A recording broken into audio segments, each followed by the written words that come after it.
Բարև ձեզ սիրելի բարեկամներ, մենք շարունակում ենք մեր զրույցները հոգևոր ընտրության մասին։ Կարծում եմ շատերդ կհաստատեք, որ մեզ հետ հաճախ պատահում է հետևյալ վիճակը։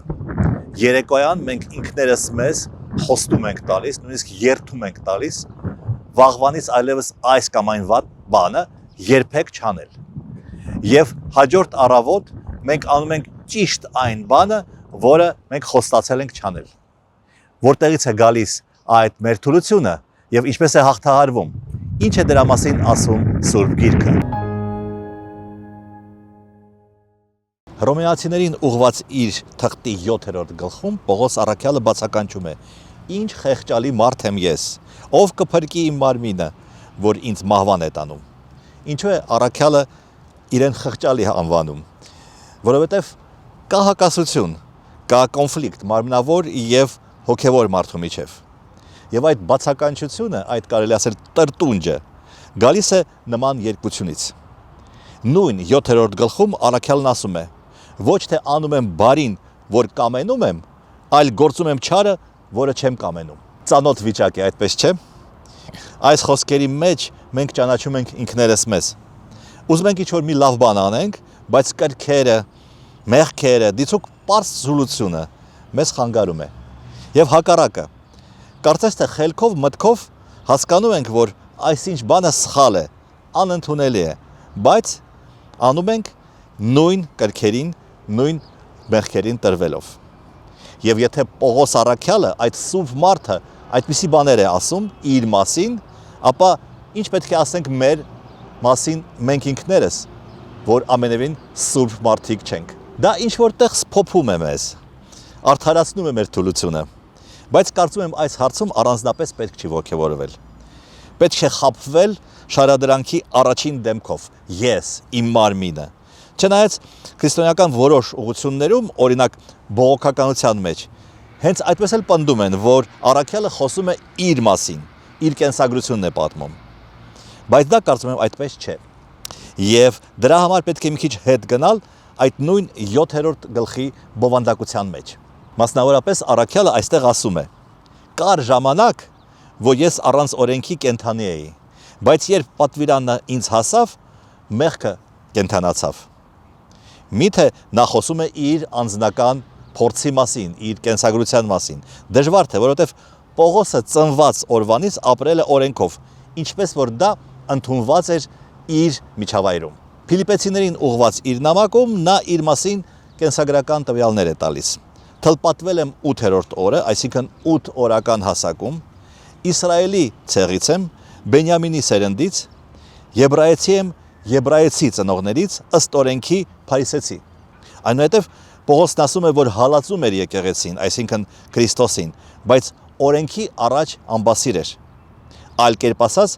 Մովսեսի պատվիրանները կատարում էր սրբությամբ։ Հետևաբար, երբ առաքյալը ասում է, որ հոգով ձգտում է դեպի բարին, դեպի օրենքը, իսկ մարմնով դեպի մեղքը, նա իր անձնական փորձառության մասին չի խոսում։ Նա խոսում է Ադամի, այսինքն մարդու, մարդկության մասին, որը գիտակցեց իր մեղքը, երբ ստացավ օրենքը։ Պարզ է, չէ, երբ մենք չգիտենք սահմանը, օրենքը, այն ինչ չի կարելի անել, ապա մենք չենք գիտակցում նաև մեղքը։ Չկա այն չափանիշը, ինչպես հիմա ընդունված է ասել կարմիր գծերը, որոնցով մենք պետք է կողմնորոշվենք եւ որոշենք մեղք գործել ենք, թե չենք գործել։ Ստանալով չափանիշը, մենք Ադամից սկսած գիտակցում ենք, որ նաեւ մեղավոր ենք։ Ենթադրենք մենք մկրտվեցինք, դարձի եկանք եւ դա արեցինք ոչ ձևականորեն։ Ինչը մեզ հետ դրանից հետո կատարվում։ Իմանալով, թե որն է բարիքը, մենք մեխանիկորեն ավտոմատ ձևով ազատվում ենք մեղքից։ Եթե այդ հարցը տայինք նախաքրիստոնեական հույն մտածողներին, ապա նրանցից շատերը դրական պատասխան կտային։ Սոկրատեսը օրինակ համոզված էր, որ եթե մարդ իսկապես իմանա, թե որն է բարիքը, նա հենց այդպես էլ կգործի։ Չարիքն ըստ նրա պարզապես գիտելիքի պակասից է գալիս։ Պողոս առաքյալը, իսկ նրա հետ միասին նաև մենք քրիստոնյաներս, Սոկրատեսի հետ այս հարցում համաձայն չենք։ Նույնիսկ դարձի գալուց հետո, նույնիսկ օրենքը, գիտելիքը ստանալուց հետո մեր ներքին դրաման շարունակվում է։ Գիտելիք ստանալով մենք փրկության ճանապարհին ենք, բայց փրկված չենք։ Եթե այլ ուսմունքներում զուգահեռներ փնտրենք, ապա բուդդիզմը այս հարցում ավելի մոտ է մեր պատկերացմանը։ Ըստ այդմ խնդիրը ոչ թե իմանալ չիմանալն է, այլ ավելի շուտ մեր հոգեբանական սովորությունները կամ մեր ներքին իներցիան։ Հետաքրքիր է, որ ժամանակակից հոգեբանությունը ըստ էության ավելի շուտ համաձայն կլինի Պողոս Առաքյալի հետ։ Հոգեբանները նշում են մեր վարքի երկու մոդելները։ Մեկը արագ, ավտոմատացված, սովորույթի ուժով, մյուսը դանդաղ, գիտակցված, ռացիոնալ։ Եթե պարզունակ օրինակներ բերենք, ուզում եմ թողնել ծխելը, բայց ծխում եմ, կամ ուզում եմ գործանեմ, ուզում եմ աշխատել, բայց պարկել եմ բազմոցի վրա։ Եթե փոխենք Պողոս Առաքյալի լեզվի, ուզում եմ բարիք, բայց անում եմ չարիք։ Սակայն այստեղ կա նաև էական տարբերություն։ Ժամանակակից հոգեբանությունն ասում է, որ պետք է աշխատել մեխանիզմների վրա, տեխնիկայի վրա։ Այսինքն ձևավորել նոր սովորություններ, փոխել միջավայրը, ստեղծել նոր թրիգերներ, նոր շարժառիթներ։ Լավ կլիներ իհարկե, որ ամեն ինչ այդքան հեշտ լիներ։ Աստվածաշունչը այդ հարցին կարծում եմ ավելի խորն է մոտենում։ Պողոս Առաքյալի համար խնդիրը մարդու, նրա պայծառակերպության, նորոգության, վերափոխման մեջ է։ 4-րդ դարի աստվածաբան Հովհաննես Ոսկեբերյանը, որը իդեպ Գրիգոր Լուսավորչին նվիրված հրաշալի ներբող ունի, զգուշացնում է մեզ, որ մենք չգայթակղվենք Պողոս Առաքյալի խոսքով եւ չփորձենք այն մեկնաբանել, իբրև թե մենք թույլ մարդ ենք, դրա համար էլ մեղքեր ենք գործում եւ դա անխուսափելի է, դե ինչ արած։ Առաքյալը մեզ պատասխանատվությունից չի ազատում եւ բացատրում է, որ մենք սխալ ենք ապրում, որովհետեւ սովոր ենք կրքերին, պատշաճ ճիքեր չենք գործադրում եւ ամբողջապես չենք ընդունել Աստծո շնորհքը։ Ըստ Հովհաննես Ոսկեբերյանի, Առաքյալն այս ուղերձում նկարագրում է մի մարդու, որն ունի արդեն պատկերացում բարիքի մասին, բայց ուժ չունի այն իրագործելու։ Այսինքն օրենքի տակ ապրելը լավ է, բայց դեռ քիչ է։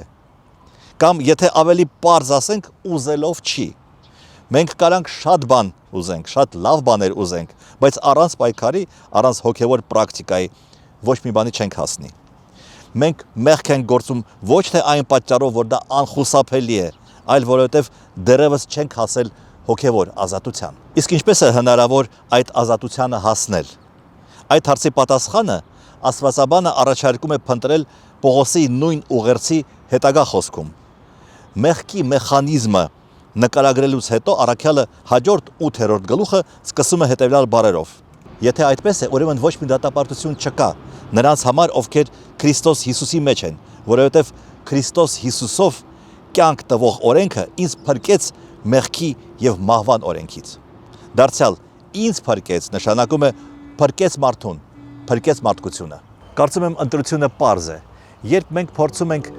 մեր վրա հույս դնելով, մեր ուժերով հաղթահարել մեր վատ սովորությունները, մեր մեղքերը, ապա դատապարտված ենք մնալ վախերի եւ կասկածների մթնոլորտում։ Ազատ, հենց ազատ, բայց ոչ անհող կյանքը սկսվում է այն ժամանակ, երբ որ մենք հույսը դնում ենք Աստծո վրա։ Ընտրությունը մերն է։